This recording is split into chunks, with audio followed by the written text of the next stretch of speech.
So we're back, Buck, and the title of this episode was "Bad Teacher, No Apple." We have two stories this week about bad teachers in general. This first one comes from News Channel 8, WFLA. It seems like the WFLA is like it's kind of getting right up there with the Florida Free Press in that the amount of stories that we cover from this website. And of course, it's a Florida teacher again. This is coming from Bartow, Florida. A Polk County teacher is facing misdemeanor battery charges over allegations she bit two students over a jar of pickles. Let that sink in for a moment. The teacher, Rhonda Rice, told school administrators she was playing with the students, according to the Polk County Public School spokesperson. I think she needs to learn what she did was wrong, said Kathy Toro. Toro said she contacted 8 on Your Side after months passed without action being taken. Toro's 15-year-old nephew is a student at Bartow Middle School. She said in October he and another student were working at the school store when Rice tried to take a jar of pickles.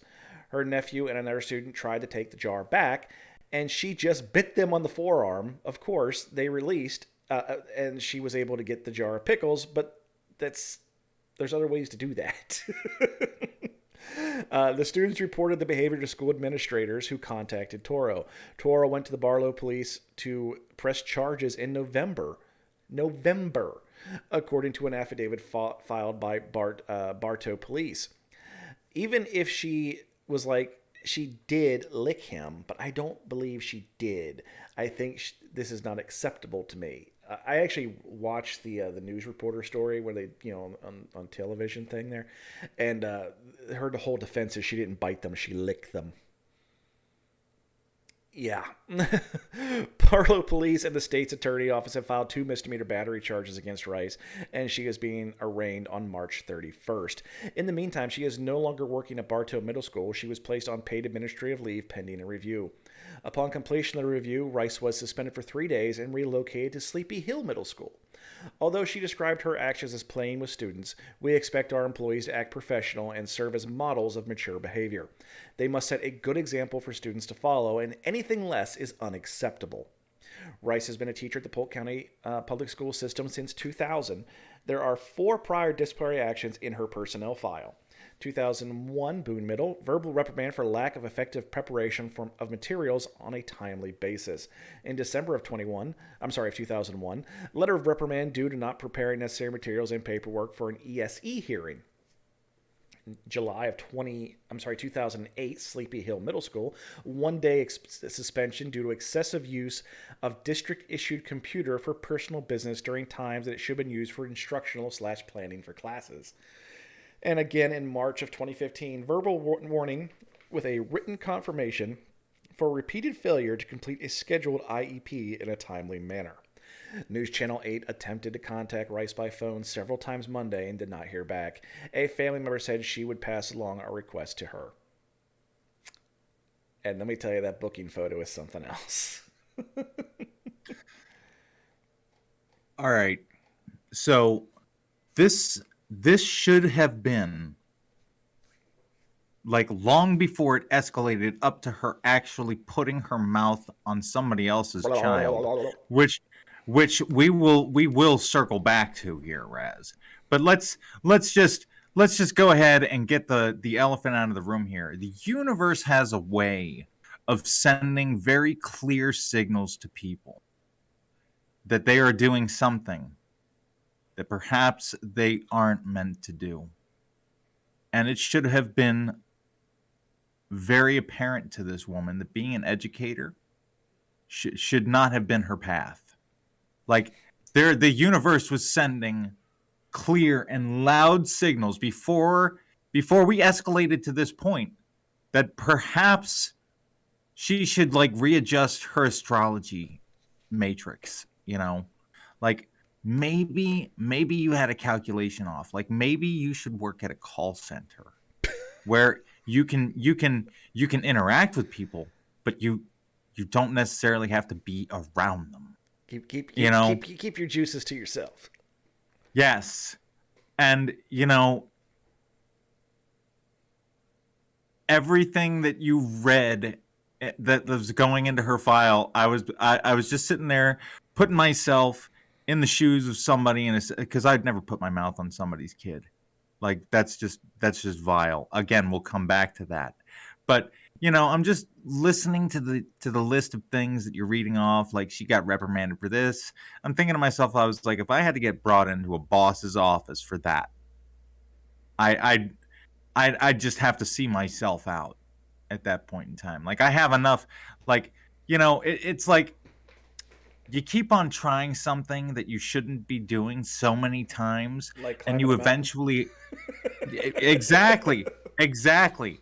Like we didn't intend it, but there is a moral here. Like you should stop while you're ahead. Okay? Like it would be like comparable in my universe, like if I were to just like up and try to fucking walk. Like this it would just end so badly. It would just end so badly. Like I wouldn't even try. Like there were days where I was like, I can reflect on days where I'm like, I could probably do this. And I very quickly backtrack from that line of thought. I'm like, nah, nope, that ship has sailed. This woman, second you get brought in, no, she should have checked out long before it got to this. And why the fuck are you putting your mouth on somebody else's damn kid? Okay, like why would you? That's so offensive to me, man. Barring like emergency resuscitation without proper equipment, like we're talking like literal life or death, you better never put your mouth on my fucking kid. Kid, not Like, or me. Keep your mouth off of well, me. listen, man, like that goes without saying, man. I ought to get a T-shirt that says "Keep your mouth off of me," but no, man, that's just Unless. yeah, I like that. Dot. We're gonna have to make a T-shirt on that. But either way, Keep your I'm mouth I'm off of me. also Unless. I'm giving Dot, dot, I'm dot. I'm giving this woman a 4.5. Wow. We're going pretty high there. But yeah, Dude, man, anytime you do anything with children, you're going to get a high score from me. So I'll get you at least the 4. right on. Well, we've given this woman quite enough of our time. Do we got another one here? We do. And this one comes from Cat Country 1071. Yes, it comes from a radio show that has a website. I don't know why. Florida mom sends daughter with autism to school with recording device. Now, I have read this, and some of the stuff that is in here is incoherent. I know everyone knows I have a hard time reading some of these sometimes. This one is going to be especially true, so I'm going to take my time with some of it. Bear with me. If your child was coming home from school with cuts, bruises, and marks on their bodies, but they couldn't explain what happened, what would you do as a parent? Well, when 9-year-old Zoe, who is on the autism spectrum, went to school in Miramar, Florida, her mom decided to send a recording device in her backpack to try to understand what is actually happening. She chose to do this since her daughter is unable to explain what happened to her, and she felt this was the best way to hear what was really going on. When Zoe's mother, Carla Warren, heard everything, she was very disturbed. At the Fairway Elementary School, she heard the teacher speaking to her daughter and around her daughter. In one of the recordings, you hear the teacher say in a threatening tone, "Go ahead, try me. Go ahead, try me. Do you think I'm playing with you?" The teacher was also caught saying, "Let me be at my mom's house. Play with that." She would have a switch extension cord off the chain. And it doesn't stop there. She also said, "She walks past me, run up, and try to swing a hit me. I will say, 'Hit me again. I'll slam that little girl on the floor.'" The teacher is now under special investigation looking into Warren's complaint. Investigators reviewed the audio and determined that the evidence did not raise to that of a criminal act. The teacher remains in her position. Yep. That's the end of the story. What? She's still in her position Yes, she is. with clear evidence that she's like emotionally abusing children. A special needs Okay. child that is apparently nonverbal. That's like hitting that, Oh my gosh, that's That's like hitting a special needs child. I mean, what can you say that to liken that to? that's why I just stopped. Yeah. No, seriously, man. Like I just stopped dead mid sentence.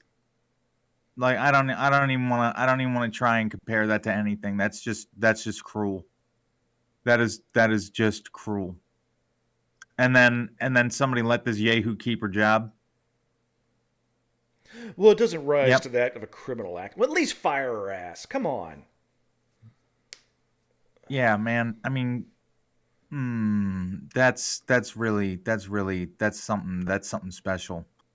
I'm giving that teacher a 5. I'm sorry. I mean, like Five, that's five all day that's long. But this that whole thing that we want to hold the teachers on a pedestal and say, oh, they're doing this great work and they're underpaid and everything like that. How about if they want to be on a pedestal, you got to keep them clean and shined up nice so that they look good on a pedestal instead of being this tarnished ball of shit that's sitting up there stinking up the place because it's so high up. yeah. Yeah. Yep. Not Yep. only should I'm this not not only should this woman hmm. not be a teacher, she should be there. I've been saying this for what 99 episodes now. When we talk about different police interactions, that there should actually be a list that that when a police officer is fired and they should for gross misconduct or anything that is goes against that of the profession of policing, there should be a list that prohibits them from being a police officer ever again. Instead, they just go from department to department to department. And the same thing's for teachers. Teachers and clergy. Police, teachers, and clergy are all the same. They fuck up, they just move them to another facility because reasons that I can't fathom. I I actually really agree with that. I never even put that together. They should have a list. They blackball all sorts of people, man. There's a list of people that can't go into a fucking Target, but we don't have a list of people that shouldn't be teachers. This really doesn't make very much sense to me.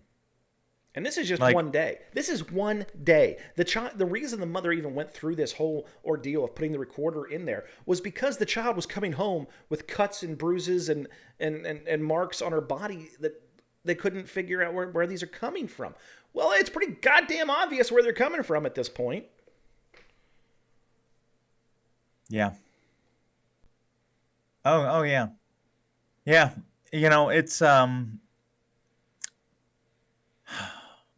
It's just it's very disappointing that that people still behave on that level. It's just disappointing. But either way, you know, I hate ending on such a low note, but I think that's about all we have for this week, isn't it, Raz? It is. But if you would like to reach out to Fairway Elementary School in Miramar, Florida, and tell them how much you're displeased with the fact that this teacher is still employed there, by all means, please do so. And if you happen to record it, please feel free to send it to the Social Liability Podcast. This is not a call to action. I'm not calling to tell you to harass them or in any way, shape, or form make any threats of that nature. But do tell them how much you believe that teachers that act in this way should not be teachers. And if you happen to do so, let me know.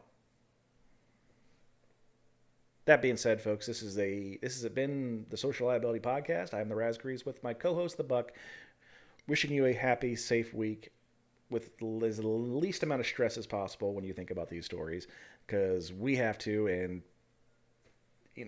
I'm just mad right now. So we're gonna get ready to record episode 100, which will come out this Wednesday. So make sure you give that a quick listen. That being said, folks, I'm the Raspberries. This is the Buck. Have a week.